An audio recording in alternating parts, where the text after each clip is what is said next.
after I had done so much research and understanding the marketplace, I was like, I know who the best buyer is for my business. I was very clear on that. The best buyer for my business was a group that acquires profitable, bootstrapped SaaS businesses.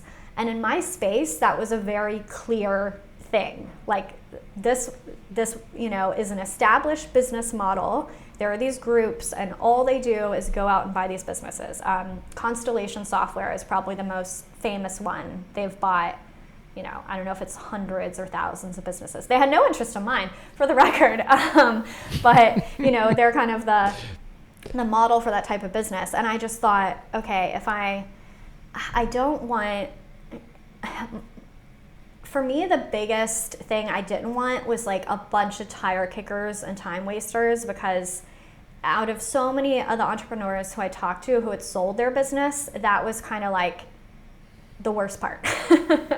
The worst part was dealing with all the people who like didn't really have the money, who weren't really serious. And I didn't want to go to a marketplace and just have to wade through all these people that weren't going to be a good buyer for the business. And that's like, again, where the BATNA thing comes in. It's like, okay, I have a great asset.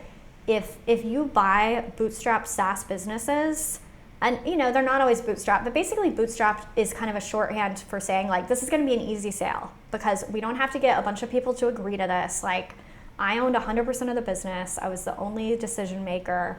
Like, I'm a home run for this type of buyer. So if I'm a home run for this type of buyer, why don't I just talk to all of them?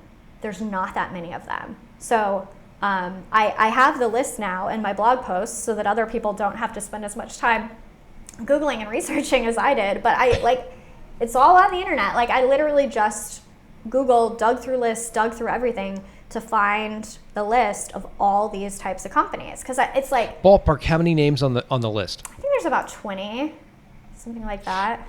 Yeah. So you got the short list. And I love this, by the way. They've all got a business thesis in your space, so they're likely to be interested. Where did you go from there? So yeah, I put, I'm just looking because I know I have the email in my blog post. My first email says, the subject line is selling 𝙁𝙊𝙐𝙇𝙇. I've decided to sell my SaaS business, 𝙁𝙊𝙐𝙇, and we're currently looking for the best match for the new owner. Let me know if you'd like me to keep you updated. So that was just a very direct, very clear email. I am selling my business. Are you potentially interested? Hey, thanks for watching today's video. If you love today's video, then I bet you're going to absolutely love John Warrillow's best-selling book, Built to Sell. It's been endorsed by entrepreneurs such as Seth Godin, Bo Burlingham, Patrick Bet-David, Tim Ferriss, and many more. And guess what? You can grab a free copy of this book. All you have to do is head over to builttosell.com to grab your free copy today.